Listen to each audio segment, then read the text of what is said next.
Welcome, bienvenue, welcome once again to another live stream. The keener-eyed of you will notice a certain resemblance to a person who was here only a few hours ago on Property Quorum, every week, shameless plug, 10 o'clock.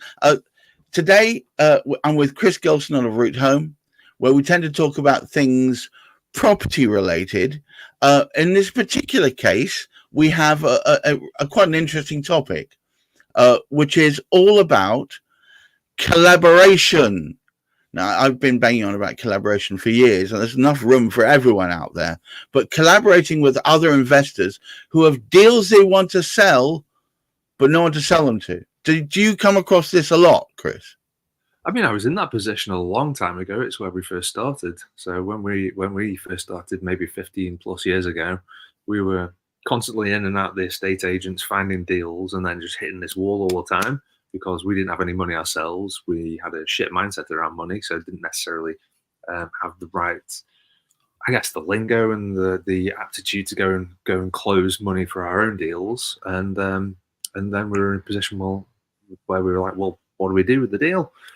So we had a deal, but we didn't necessarily have buyers to sell those deals onto. And it was an obvious next step for us at that point in time, other than raising the capital, of course. But yeah, I seem to remember you were just before the government change. I think it was 2 weeks before. You said you had deals all over the shop, but you needed investors to close them. And then within a week, it had gone to the opposite way around. It's like you were closing right, left, and center. That's right. Yeah, we did a month's worth of business in about 2 days, so, which is nutty. It kept us on our toes. Yes. So if we can hark back, to the beginning of your, because for you it's been a proper journey. You did some training, but I suspect the training pales into insignificance compared to real life. And going through the meanderings of what people really do in those circumstances. But if you said you were at that position, so what lessons did you learn from that? I think at the time, having buyers is very helpful because then you're not just closing random deals for random people, but also having a niche. So having buyers that they're after something specific, something that you can qualify and quantify. And then you can effectively treat it like a shopping list. So the fact that we've been in the social housing niche for the last 3.5 years, focusing very much on buy-to-lets and small scale HMOs, C3 to C4, so under 7 beds primarily. That gives us a niche in itself that we can have conversations with other people who are looking for those types of projects or those types of properties with a view to, well, it could be converted into this or that. Maybe that will work for Chris and his business. So having a niche, that wasn't always the way, was it? I mean, you've been doing this for 15 years, I think you said, in total. Plus, yeah, I mean, when we first started, we were very haphazard, just trying to get stuff done, and so we were looking at anything and everything. Right. We quickly fell into specific strategies or niches, I guess. Starting with the professional HMOs, that is really the only way to progress, I guess. We've bounced across a variety of different strategies, almost finding what we did and did not want to be doing, and that's been a challenge in and of itself, because it's almost you're starting from fresh every time, going through a learning cycle, right? Yeah, like I say, there's always what we find is that there's always an appetite for people to get involved in property in some capacity. There's always lots of hungry new people getting into property, or even people who've been around a while that they're finding projects and they're getting them agreed, or know that they could get them agreed at a certain price that is actually really decent. But it doesn't necessarily align with their strategy, or they don't have the capital to purchase it themselves, or they are focused on sourcing to other people, but they don't necessarily have the buyers in place at the moment. So I appreciate very much how much hard work there is at the front end, how much it's really shoe leather, pounding the streets, going and doing all the viewings, going and running all your numbers, going and placing all your offers. So there's a huge amount of work at the front end to get deals closed, and I do appreciate that because I've been there. So yeah, then having not been able to monetize an opportunity when it does come good is not a great place to be. Collaboration, though, until recently flew in the face of property business. Oh, everybody holding their cards close to their face. It was very much, it felt very much until relatively recently a much more I clasp you to my bosom while I stab you in the neck. But I mean, the truth of the matter is, and it has been demonstrated, dare I say it, through some of the members of Property Quorum as well, collaborating together, working together towards the overall goal, and everyone benefits. I think that's partly a mindset thing. If you go into each opportunity thinking this is the only one, that scarcity mindset will probably hold true for you. The reality is there's 20 million residential units in the UK. There's plenty of opportunity. It's abundant. So yeah, if one deal doesn't work out, I'll just move on to the next one. It's really no skin off our nose. All right. It's strange though, because right now, when we are at this nexus period where everybody's waiting to see what's going to drop with regards to landlords and the changes in there, doesn't that make a difference to the buy-to-let community?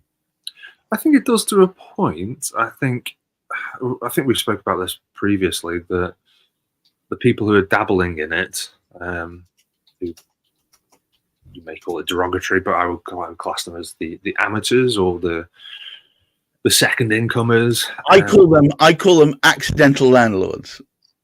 That's a generous term. Yes. Okay, we'll go with that. So the accidental landlords, but yeah, I think they're the ones that they may sit on the fence, waiting to see what happens. I think most professional industries, they will just weather the storm. Whatever's going to come at them, it's just another challenge, another obstacle, something to deal with, something to take on board. Maybe it's going to make a little dent on your bottom line.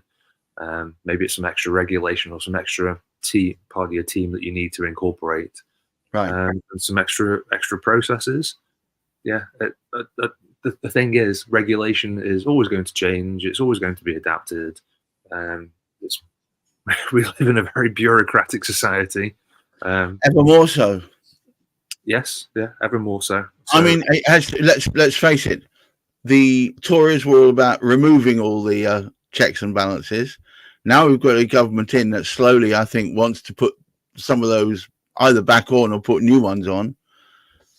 Regulation is both a bane and supportive. I think it's on the whole, it's there's some elements like the hard push for net zero, which is utterly ridiculous. There's the hard push for things like EPC ratings at C, which is a wonderful pipe dream, but doesn't really acknowledge the huge amount of cost and investment it would take to increase infrastructure to that level. And yeah, that's the thing is, people often come up with these ideas without thinking about the on costs, the infrastructural changes that are going to be, and then of course the cost of the people involved to make all those changes. Well, and who's going to pay it? The obvious thing that would happen is the landlord will look at the bill, say, no, I'd rather sell, and we'll sell. And then you've got one less house in the private rental sector. Well, it wouldn't, because you'd buy it. Sorry. I would, but my offer would have already factored in the cost of refitting to the sea. So yeah, I guess the landlord would still pay in that instance. Yes, of course, absolutely.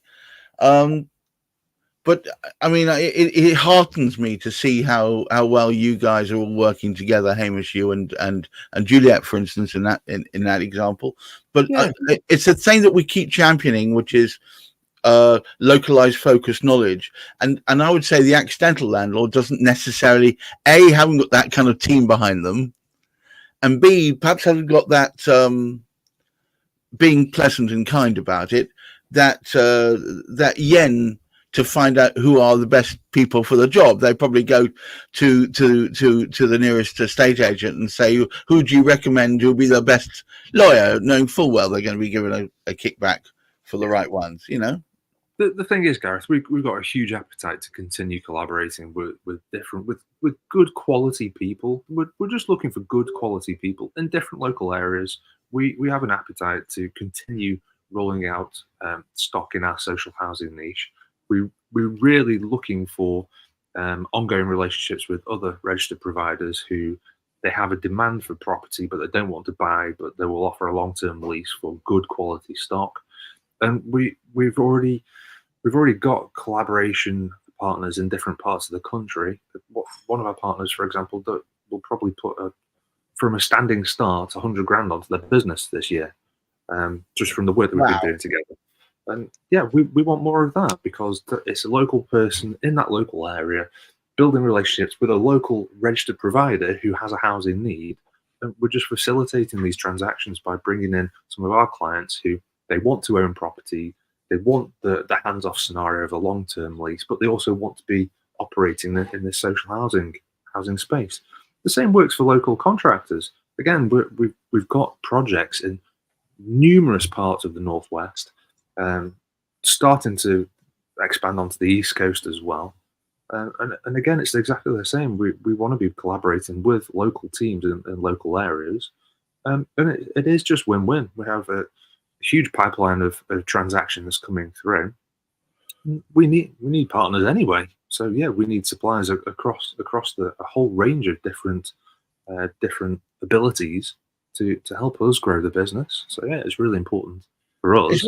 It's one of the reasons why I rail against some networking groups who persist in saying, "Oh, we'll lock out your competition," when I actually want to talk to my competition. Yeah. In the same way as you do in so many ways, because there are so many opportunities for positive collaboration and ongoing relationship. I agree.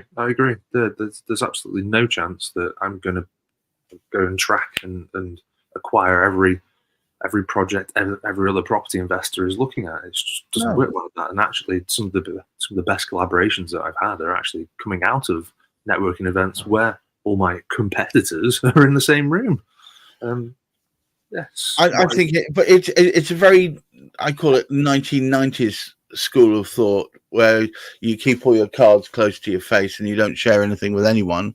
I know a lot of printers when at the heart of the move over to digital printing, they were a bit like that. Well, I'm not going to tell them about anything I'm working on just in case they steal it from me. I think there's lots more opportunities. I mean, in my game, which is all about LinkedIn promotion and lead generation, I've actually had work with another lead generator who passed over a client to us because they didn't have the capacity, and they made something out of it. We got a great relationship. We've got an ongoing relationship with them, and I absolutely welcome it. I'm sure you do as well. Before we draw this to a close, what do you see short term is the way forward? Should it be that almost should be more property clubs where people all doing much the same thing, but trying to look for new ideas and support? I think certainly for investors, they should be looking out for collaboration opportunities at every opportunity. There's always different angles to monetize things.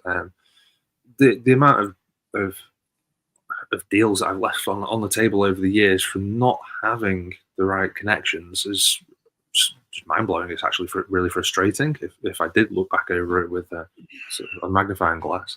But yeah, it's probably the best bit of advice I can give anyone who's fresh to starting out, or even just wants to increase the volume of throughput in their business. That go and see who you can collaborate with. Go and see what other people are needing, and seeing if that actually fits with something that you're providing. I mean, it doesn't have to be particularly parochial. It doesn't have to be in the same area. I'm interested in this East Coast. Hang on, don't they do East Coast? I don't know how they do it. Your work on the East Coast is via collaboration, yes? Yes. Yeah. and that will potentially, net you interest in a number of properties over there that you will probably never visit. Yeah, we're building portfolios over there for some of our clients. Yeah. Which is great, because you're expanding the reach of your business without having the onerous task of having to keep tabs on every little part of it. That's right. Yes. Yeah. And thankfully, working with new providers in those different areas, new registered providers, which is fantastic. All right. So I suppose the lesson here is, don't be scared of talking to the competition. You may well find that they need you as much as you need them. Chris, every day a school day. Thanks for helping me understand more about this. I knew nothing about property before I started talking to Chris. As we said, he indirectly is becoming a sort of indirect property mentor. Very useful person to know. If you have property questions, if you are an accidental landlord, if you are thinking that you had enough and maybe you want to sell up because you can see where the direction of travel is going within the government, and are scared about no fault evictions being removed and stuff like that. If that is what's worrying you, talk to Chris. He may well have solutions for you that you had not yet considered.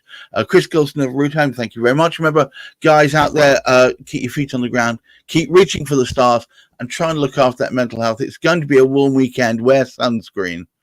Bye-bye now.